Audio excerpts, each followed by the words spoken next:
বড় লোকের মেয়ে। হ্যাঁ, আপনার মতো হয়তো অত খ্যাতি ট্যাতি নেই, কিন্তু বাপ মা তো চাকরি করে, বলুন।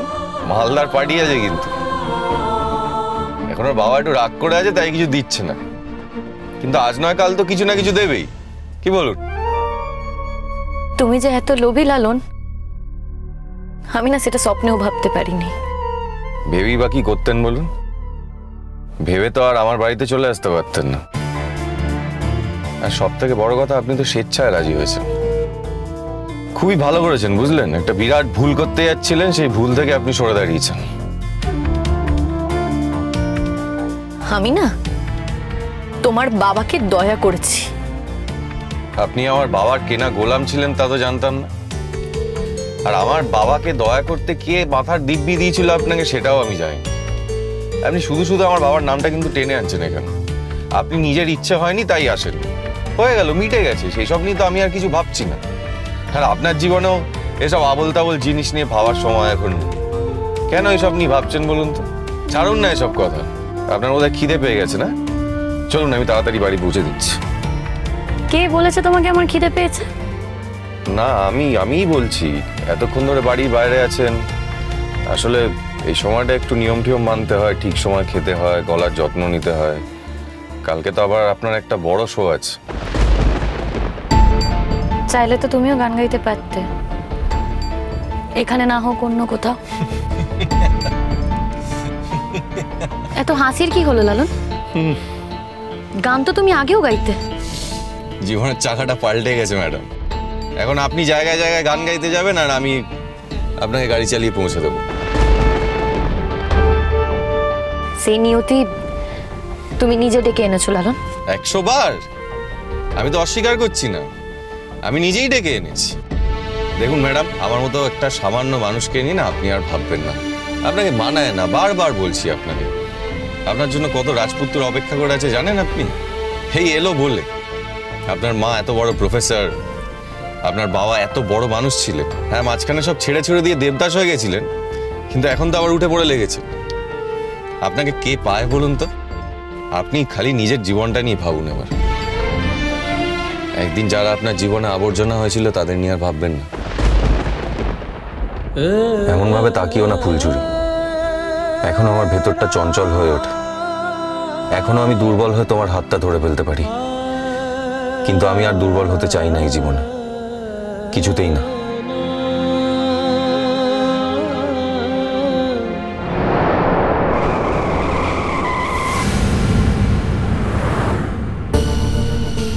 তুমি দেখে গাড়ি চালাতে পারো না? সরি ম্যাডাম, ভুল হয়ে গেছে। সত্যিই দেখে চালানো উচিত ছিল। আসলে একটু অন্যমনস্ক হয়ে গেছিলাম। সামনে হুট করে গাড়িটা চলে আসবে বুঝতে পারিনি, তাই জোরে ব্রেক করতে হলো। সরি। আপনার লেগেছে? না। দেখুন, আপনি তো আজকে বড় লোকের মেয়ে হয়েছেন, আগে তো ছিলেন না। বড় লোকেদের মতো ওই ফুলের গায়ে মুচ্ছা যাবে না। খুব একটা লাগেনি তো, তাই না? চড়ুই দিদি মন দিয়ে সংসার করছে? হ্যাঁ, ভীষণ মন দিয়ে সংসার করছে। ও তো আর সংসার ছাড়া কিছু বোঝেই না দেখছি। বিয়ের পর যা হয় একেবারে পাল্টে গেছে আপনার দিদি। হ্যাঁ, সেদিন এসেও তো খুব সুখের গল্প শোনাচ্ছিল। তা তুমি বা সেদিন খেলে না কেন? হ্যাঁ, আমার কথা বাদ দিন। সেদিন অনেক কাজ ছিল। আসলে কাজ ফাঁকি দিয়ে জামাই আদর খাবো তেমন মানুষ আমি নই, যতই আমি বড় লোকের মেয়েকে বিয়ে করি না কেন। চড়ুই দিদি বলছিল তুমি নাকি চড়ুই দিদিকে খুব ভালোবাসো। তো এরকম ভালোবাসার কথা তো আগেও তুমি বলেছো। দেখো লালু, এইবারের ভালোবাসাটা যেন ঠিক ঠিক হয়। এটা নিয়ে আপনি চিন্তা করবেন না ম্যাডাম। দেখুন, বউকে ভালোবাসা আর অন্য একটা মেয়েকে ভালোবাসার মধ্যে অনেক পার্থক্য আছে। বিয়ের পর না সব পুরুষ মানুষই বদলে যায়। আমি তো এখন বউ ছাড়া কিছু বুঝি না। তার মানে যে নিজেকে তোমার বউ বলেছিল, তোমার অসুখের সময় যে নিজে সিঁদুর পড়েছিল, তার কোনো মানে নেই তোমার কাছে, তাই তো? কি করে থাকবে বলুন? আমি তো আর নিজে হাতে সিঁদুরটা পড়াইনি। এখন যে কেউ নিজে নিজে সিঁদুর পড়ে এসে যদি বলে সে আমার বউ, আমি তাকে কি করে মেনে নেবো বলুন তো? এইটুকু বুদ্ধি আপনার থাকা উচিত। তুমি একটা নোংরা ছেলে লালন, তুমি একটা জঘন্য ছেলে, খারাপ ছেলে তুমি। তোমার সঙ্গে কথা বলতে না আমার সর মানে লাগে গো। এই তো এত দিনে আপনি আমাকে ঠিক চিনেছেন। আপনার থেকে আমার এটাই পাওনা ছিল, একদম ঠিক বুঝেছেন আমাকে। শুনুন ম্যাডাম, আপনাকে একটা কথা বলে দিচ্ছি, এই যে আমাকে চিনে গেলেন, এই চেনাটা কিন্তু আর কোনো দিন বদলাবে না। একমাত্র আপনি আমার আসল রূপটা জানতে পারলেন। বাকিরা কিন্তু সবাই আমাকে ভালো ভালো বলবে, কিন্তু আপনি জানবেন এটাই আমার আসল রূপ।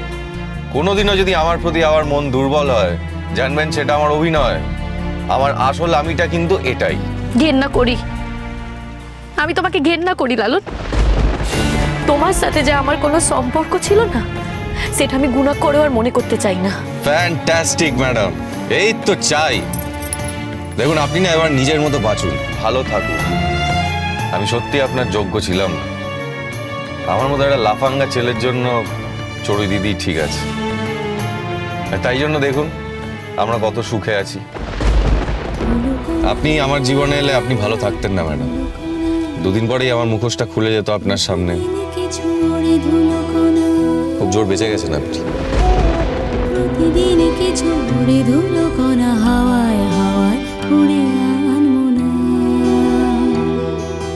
কখনো হালকা কখনো দম। আরে লালন কি বাইরে গাড়িতে অপেক্ষা করছে? ঠিক বলতে পারবো না মা, ওকে তো কোথাও দেখলাম না। ও তো ফুলঝুরিকে আগে নিয়ে এসছি, তারপর যে কোথায় গেল কেন বলো তো? না, এমনি জিজ্ঞেস করছিলাম। দেখ, একদিন তো লালু নিয়ে গান গাইতো, আজকে এমন অবস্থা, নিজেই তো নিজের ক্ষতি করেছে।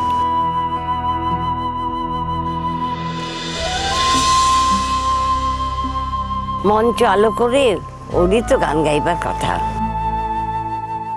কপালের দোষে সব গন্ডগোল হয়ে গেল। দেখো, তোমার একটা কথা আমি কিছুদিন মানতে পারছি না মা। আমাকে একটা কথা বুঝিয়ে বলো তো, ও বেচারির কি দোষ ছিল? ওকে তো ফাঁসানো হয়েছে।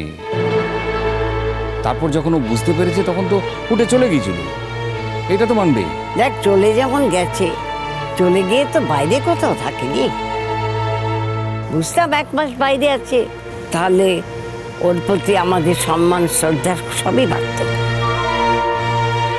ও তো বউ ভাতের দিন নিজেই চলে এসেছে। সেখানে তো আমি শুনেছি বুলেট ডেকে পাঠিয়েছিল। কি রে বুলেট? হ্যাঁ, কি ব্যাপারে দাদা? ওই লালনের ব্যাপারে মা জিজ্ঞেস করছিল আর কি।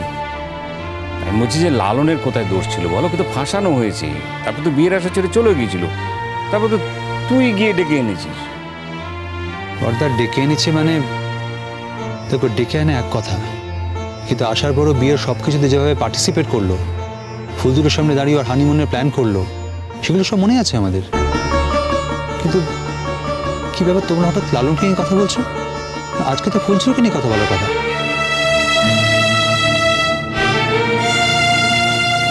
না, ওই মা জিজ্ঞেস করছিল লালন কোথায়, ও ভেতরে আছে কিনা।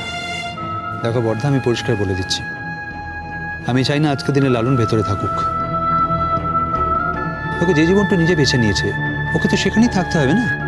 এই জীবনটা প্রাপ্য নয়। আমি জানি না কেন তুই এত রেগে আছিস। বাহ, ভালো বললে। আমি একা রেগে আছি, তুমি রেগে নেই? কি জানি, দেখ আমার তো ওকে দেখলে মায়াই হয়, আমার রাগ হয় না। আমার মনে হয় ওকে কেউ বুঝতে পারেনি, ভুল বুঝছে। আজকের দিনটা ফুলঝুরির জন্য কতটা ইম্পর্টেন্ট জানো? কেন? দেখো, প্রত্যেকটা পারফর্মারের কাছে প্রত্যেকটা পারফরমেন্স ইম্পর্টেন্ট। এটাতে আর নতুন কি আছে? কিন্তু ফুলঝুরি তো শুধু পারফর্মার নয়, আর 5টা পারফর্মারের মতো তো নয়। আর তাছাড়া আজকে ওর মা বাবার সামনে দাঁড়িয়ে গান গাইবে। আজকের এই পুরো অনুষ্ঠানের অ্যারেঞ্জমেন্টটা ওর মা করেছে। শুধুমাত্র ফুলঝুরির জন্য একটা দিন বাছা হয়েছে যেখানে শুধু ফুলঝুরি গান গাইবে।